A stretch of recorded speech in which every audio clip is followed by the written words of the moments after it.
Chapitre 167 La rencontre des Romaines dans le jardin de Jeanne, femme de Cusa, le 19 mai 1945. Aidé par un batelier qui l'a accueilli dans sa petite embarcation, Jésus débarque sur le ponton du jardin de Cusa. Déjà, un jardinier l'a aperçu et accourt pour lui ouvrir la grille qui interdit aux étrangers d'entrer dans la propriété du côté du lac. C'est une grande grille solide, dissimulée par une haute haie touffue de lauriers et de buis à l'extérieur, et de roses de toutes les couleurs à l'intérieur, du côté de la maison. Ces superbes rosiers fleurissent les feuillages couleur bronze des lauriers et des buis, s'insinuent entre les ramilles, passent de l'autre côté, ou encore grimpent par-dessus cette barrière de verdure pour faire retomber leurs tignasses fleuries au-delà. À un seul endroit, à la hauteur d'un sentier, la grille est découverte, et c'est là qu'elle s'ouvre pour laisser passer ceux qui viennent du lac ou s'y rendent. Paix à cette maison, et à toi, Johanna. Où est ta maîtresse? Là-bas, avec ses amis. Je vais l'appeler. Elles t'attendent depuis 3 jours par crainte d'arriver en retard. Jésus sourit. Le serviteur court appeler Jeanne. En attendant, Jésus marche lentement vers l'endroit que le serviteur lui a indiqué, tout en admirant le superbe jardin, la splendide roseraie, pourrait-on dire, que Cusa a fait planter pour sa femme. Dans cette anse du lac bien à l'abri, de magnifiques roses précoces et de toutes couleurs, tailles et formes s'épanouissent déjà. Il y a bien d'autres plantes à fleurs, mais elles ne sont pas encore fleuries, et elles occupent une place minime face à la multitude des rosiers. Jeanne accourt, sans même prendre le temps de poser sa corbeille à moitié remplie de roses, ni les ciseaux qu'elle tenait pour les couper. Elle court, les bras tendus, svelte et gracieuse. Elle porte un riche vêtement fait d'une fine laine, d'un rose très tendre, dont les plis sont maintenus par des broches et des fibules ornées de filigranes d'argent, sur lesquelles brillent des pâles grenats.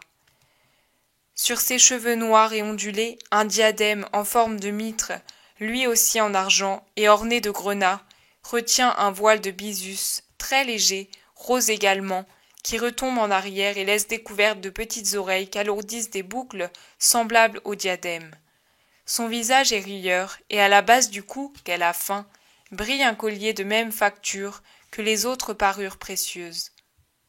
Elle laisse tomber sa corbeille aux pieds de Jésus et s'agenouille au milieu des roses éparses pour baiser son vêtement. Paix à toi, Jeanne, je suis venue. Oh, et j'en suis heureuse, elles aussi sont venues. Ah, maintenant j'ai l'impression d'avoir eu tort d'agir ainsi. Comment ferez-vous pour vous entendre? Elles sont vraiment païennes. Jeanne est un peu agitée. Jésus sourit et lui pose la main sur la tête. N'aie pas peur, nous nous entendrons très bien, et tu as bien fait d'agir ainsi. Notre rencontre sera fleurie de bien, comme ton jardin de roses. Maintenant, ramasse ces pauvres roses que tu as laissées tomber, et allons voir tes amis. Il y a tellement de roses, je fais cela pour passer le temps, et puis mes amies sont si voluptueuses. Elles aiment les fleurs comme si c'était... je ne sais pas. Mais je les aime moi aussi. Tu vois que nous avons déjà trouvé un terrain d'entente entre elles et moi. Allez, ramassons ces superbes roses. Et Jésus se baisse pour donner l'exemple. Non, pas toi, Seigneur. Si c'est ce que tu veux, voici, c'est fait. Il se dirige vers une tonnelle faite de tout un enchevêtrement de roses de toutes les couleurs. Sur le seuil, 3 romaines sont aux aguets, Plotina, Valéria et Lydia. Hésitantes, la première et la dernière restent à leur place, alors que Valéria court et s'incline en disant « Salut, sauveur de ma petite Fausta !»« Paix et lumière à toi et à tes amis !» Ces dernières s'inclinent sans mot dire. Nous connaissons déjà Plotina, grande, imposante avec de splendides yeux noirs, un peu impérieux, sous un front lisse et très blanc, le nez droit, parfait, une bouche aux lèvres un peu épaisses, mais bien faites, le menton rond et en saillie. Elle me rappelle certaines statues très belles d'impératrices romaines. De grosses bagues brillent sur ses belles mains, et de larges bracelets en or ornent ses bras, de vrais bras de statue, aux poignets, et au-dessus du coude, blanc rosé, parfait, qui sort d'une manche courte drapée.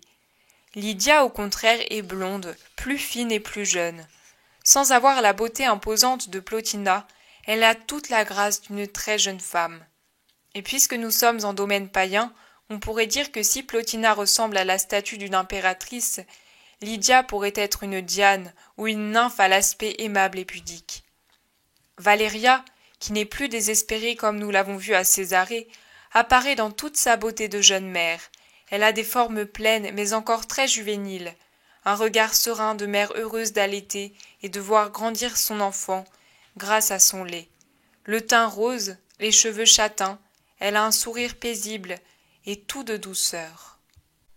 J'ai l'impression que ce sont des dames d'un rang inférieur à Plotina, que du regard elles vénèrent comme une reine. Vous vous occupiez des fleurs? Continuez donc. Nous pourrons parler tout aussi bien pendant que vous cueillez ces magnifiques œuvres du Créateur que sont les fleurs et que vous les disposez avec cette habileté qui caractérise Rome dans ses coupes précieuses pour prolonger leur existence.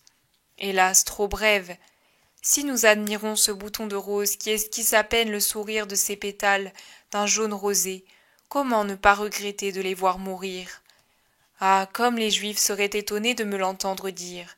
Mais c'est qu'en cette créature qui s'épanouit, nous sentons un je ne sais quoi qui vit, et d'en voir la mort nous peine. Pourtant, la plante est plus sage que nous. Elle sait que, sur toute blessure de la tige que l'on taille, naît un rejet qui donne une nouvelle rose. C'est là que notre esprit doit accueillir cet enseignement et faire de l'amour quelque peu sensuel que nous avons pour une fleur une invitation à une pensée plus élevée.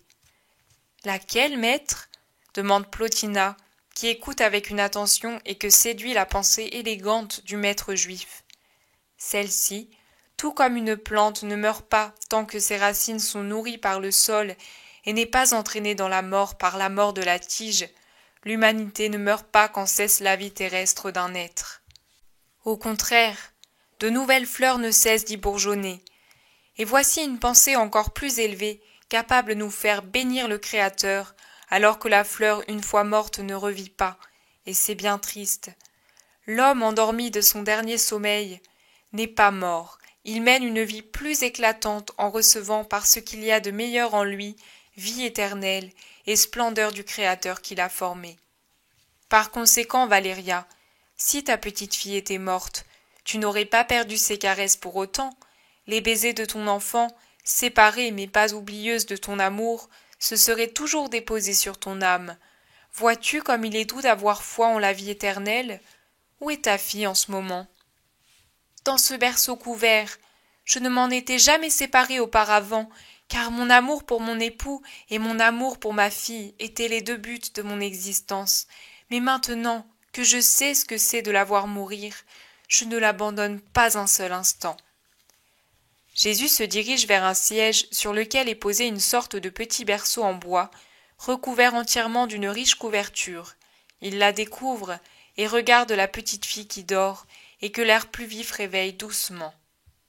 Elle ouvre ses yeux, étonnée, sa bouche esquisse un sourire d'ange et ses menottes, qui étaient fermées, s'ouvrent pour essayer d'attraper les cheveux ondulés de Jésus, pendant qu'un babil de moineaux marque la progression de sa pensée.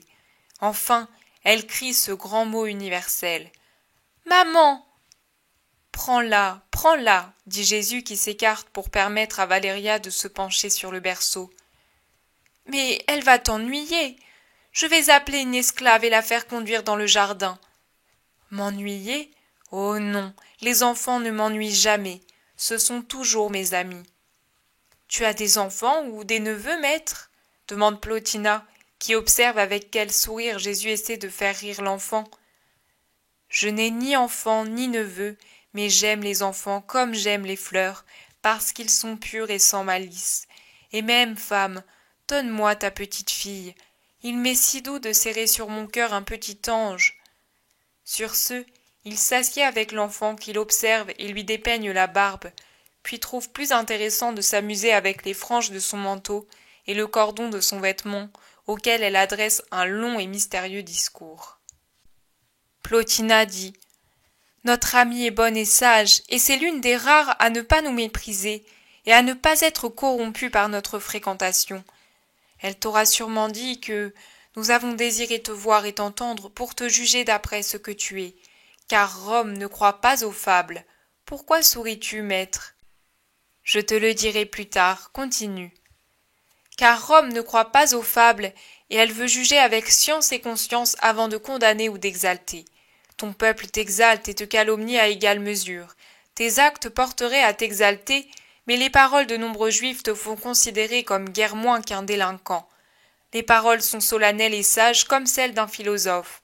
Or, Rome apprécie grandement les doctrines philosophiques, et, je dois le reconnaître, nos philosophes actuels n'ont pas de doctrine satisfaisante, en particulier parce que leur manière de vivre n'y correspond pas. Ils ne peuvent avoir une manière de vivre conforme à leurs enseignements. Parce qu'ils sont païens, n'est-ce pas? Non, parce qu'ils sont athées. Athées? Ils ont leur Dieu. Ils ne les ont même plus, femme. Je te rappelle les anciens philosophes les plus grands. Ils étaient païens, eux aussi. Mais regarde quelle élévation de vie ils ont eue. Mêlés à l'erreur, car l'homme est enclin à l'erreur, mais quand ils se sont trouvés en face des plus grands mystères tels que la vie et la mort, quand ils ont été mis devant le dilemme de l'honnêteté ou de la malhonnêteté, de la vertu ou du vice, de l'héroïsme ou de la lâcheté, quand ils ont pensé que se tourner vers le mal aurait été maléfique pour leur patrie et leurs concitoyens, alors ils ont mis toute leur volonté, une volonté de géant, à rejeter les tentacules des mauvais polypes, libres et sains. Ils surent vouloir le bien à tout prix, ce bien qui n'est autre que Dieu. On dit que tu es Dieu, est-ce vrai? Je suis le fils du vrai Dieu, fait chair tout en restant Dieu. Mais qui est Dieu? Si nous te regardons, c'est le plus grand des maîtres. Dieu est bien plus qu'un maître. Ne rabaissez pas l'idée sublime de la divinité en la limitant à la sagesse. La sagesse est une divinité. Nous avons Minerve, c'est la déesse du savoir. Vous avez aussi Vénus, la déesse du plaisir. Pouvez-vous admettre qu'un dieu, c'est-à-dire un être supérieur aux mortels, puisse posséder, porter à la perfection tout ce qui est laideur chez les mortels? Pouvez-vous penser qu'un être éternel puisse avoir éternellement les petits plaisirs mesquins, avilissants de ceux dont la vie est fugace, et qu'il en fasse le but de sa vie? Ne pensez-vous pas qu'il est répugnant, ce ciel que vous appelez Olympe, et où fermentent les plus mauvaises tendances de l'humanité? Si vous regardez votre ciel, qui voyez-vous? Luxure, crime, haine, guerre, vol, ripaille, piège, vengeance. Quand vous voulez célébrer les fêtes de vos dieux, que faites-vous? Des orgies. Quel culte leur rendez-vous?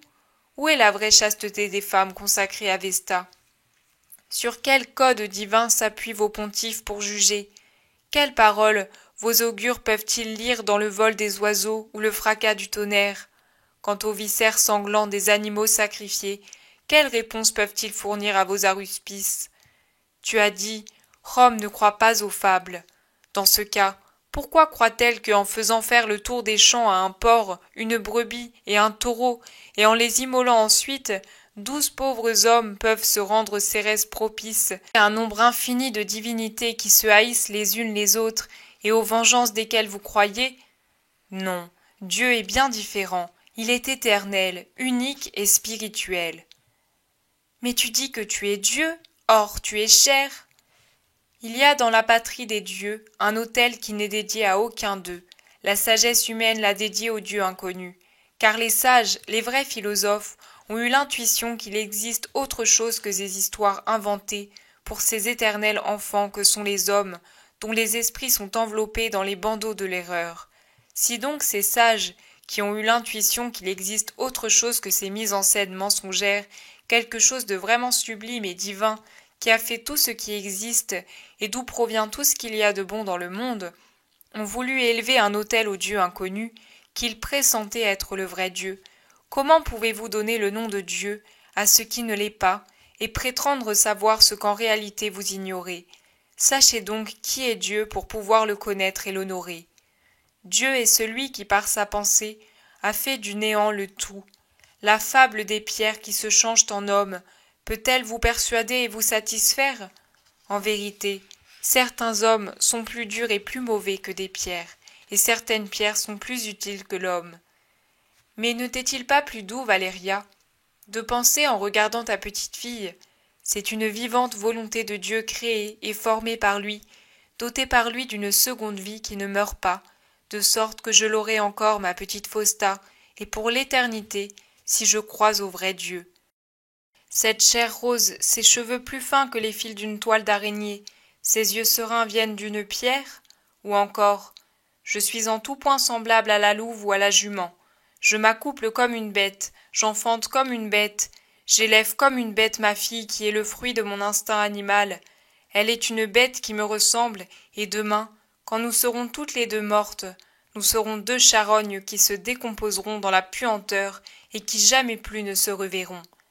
Dis-moi laquelle de ces deux explications ton cœur de mère préférerait.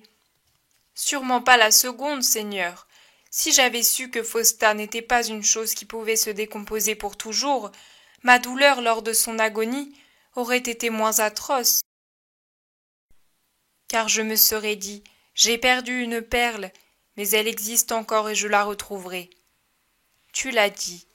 Quand je suis venue vers vous, votre amie m'a dit qu'elle s'étonnait de votre passion pour les fleurs. Elle craignait même que cela me choque, mais je l'ai rassurée en lui disant « Moi aussi je les aime, nous allons donc bien nous entendre. Mais je veux vous amener à aimer les fleurs comme j'amène Valéria à aimer son enfant, dont j'en suis sûre, elle prendra un plus grand soin maintenant qu'elle sait que Fausta possède une âme, c'est-à-dire une parcelle de Dieu enfermée dans le corps qu'elle, sa mère, lui a fait, une parcelle qui ne meurt pas et que sa mère retrouvera au ciel si elle croit au vrai Dieu. Il en va de même de vous. Regardez cette superbe rose.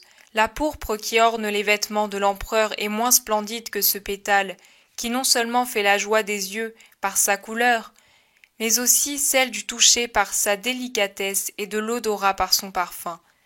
Regardez encore celle-ci, et celle-là, et cette autre. La première, c'est du sang qui a coulé d'un cœur, la deuxième de la neige fraîchement tombée, la troisième de l'or pâle, et la dernière ressemble à cette douce figure d'enfant qui sourit sur mon cœur. Allons plus loin. La première est raide sur une grosse tige presque sans épines, avec un feuillage rougeâtre comme si on l'avait aspergé de sang. La deuxième a quelques rares épines encrochées avec des feuilles mates et pâles le long de sa tige. La troisième est souple comme un jonc, et ses feuilles sont petites et brillantes comme de la cire verte. Enfin, la dernière semble barrer la route à toute tentative d'attraper sa corolle rose, tant elle est couverte d'épines. On dirait une lime aux pointes acérées. Maintenant réfléchissez. Qui a fait tout cela? Comment? Quand? Où? Qu'était-ce cet endroit dans la nuit des temps? Ce n'était rien d'autre qu'un tohu-bohu informe d'éléments. Un seul Dieu a dit « Je veux », et les éléments se séparèrent en se groupant par famille. Un second « Je veux » retentit, et ils se mirent en bon ordre les uns par rapport aux autres, comme l'eau au milieu des terres, l'un sur l'autre, comme l'air et la lumière au-dessus de la planète organisée.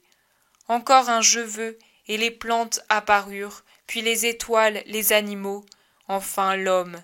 Et pour que l'homme y trouve sa joie, comme si c'était de magnifiques jouets, Dieu offrit à son préféré les fleurs, les astres, et comme dernier don la joie de procréer, non pas ce qui meurt, mais ce qui survit à la mort grâce à ce don de Dieu qu'est l'âme. Ces roses sont autant de volonté du Père, son infinie puissance se manifeste dans une infinité de beauté.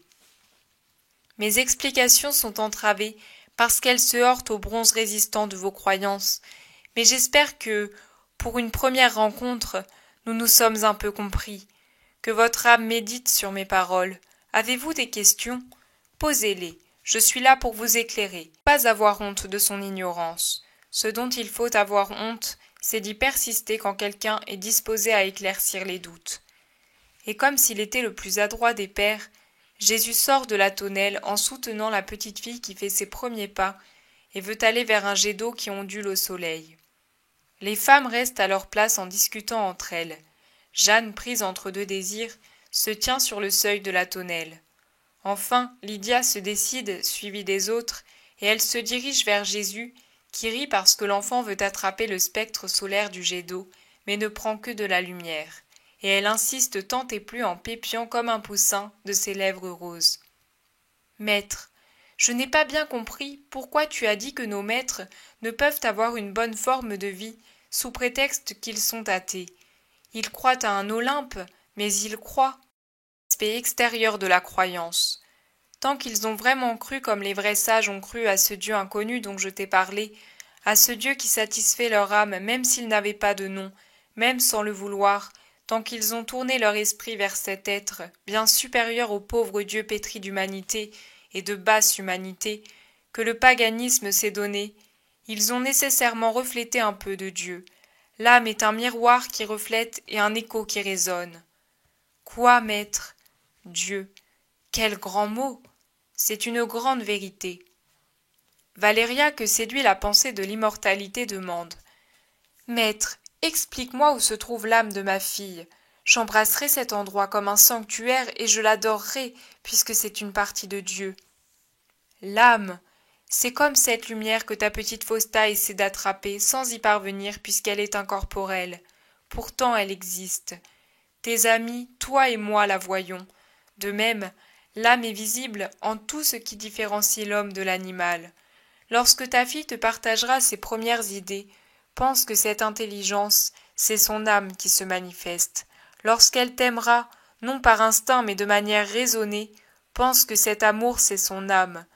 Lorsqu'elle grandira à tes côtés, belle non seulement de corps mais par ses vertus, pense que cette beauté, c'est son âme, et n'adore pas l'âme, mais Dieu, son Créateur, Dieu qui veut se faire un trône de toute âme bonne. Mais où est cette chose incorporelle et sublime? Dans le cœur, dans le cerveau? Elle est dans tout ce qui fait l'homme. Elle vous contient, et elle est contenue en vous. Quand elle vous quitte, vous devenez des cadavres. Quand elle est tuée par un crime que l'homme commet contre lui-même, vous êtes damnés, séparés de Dieu pour toujours.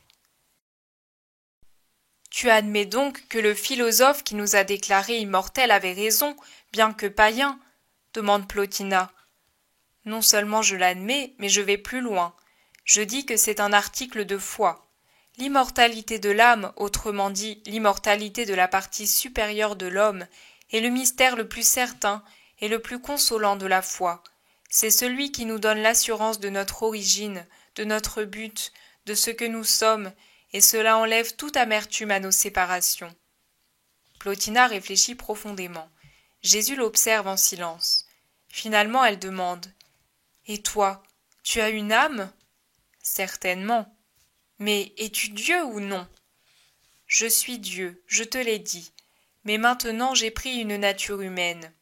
Sais-tu pour quelle raison? Parce que c'est seulement par mon sacrifice que je pouvais résoudre les difficultés qui dépassent votre entendement, et après avoir abattu l'erreur, libérer aussi l'âme d'un esclavage que je ne puis t'expliquer pour l'instant. C'est pourquoi j'ai enfermé la sagesse dans un corps, la sainteté dans un corps.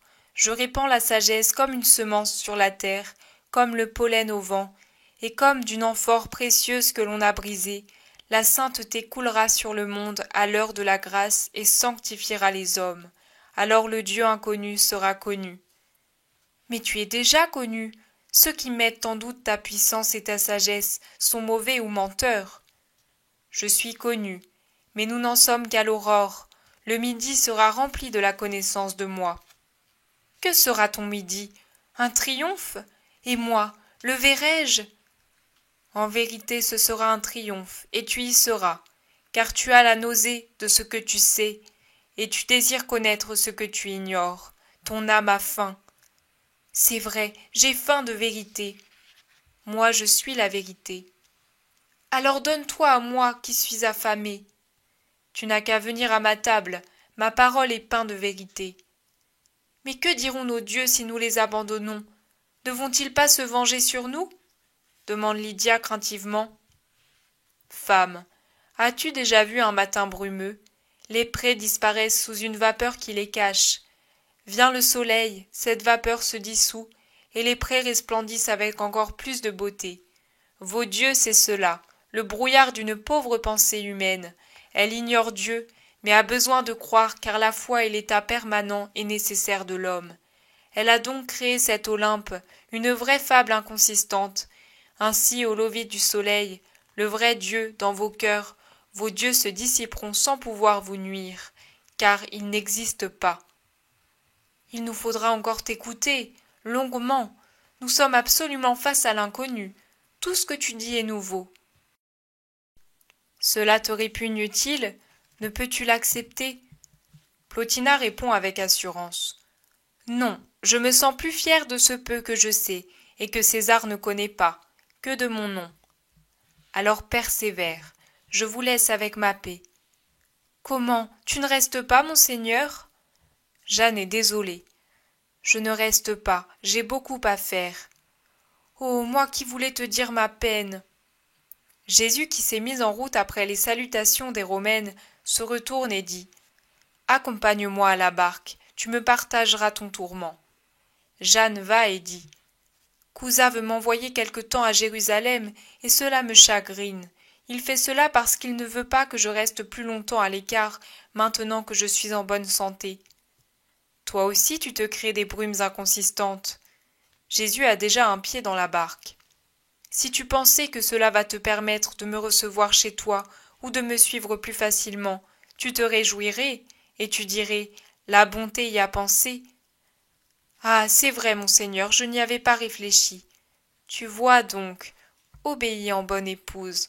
L'obéissance te vaudra la récompense de m'avoir chez toi pour la prochaine Pâque et l'honneur de m'aider à évangéliser tes amis. Que la paix soit avec toi. La barque est détachée et tout prend fin.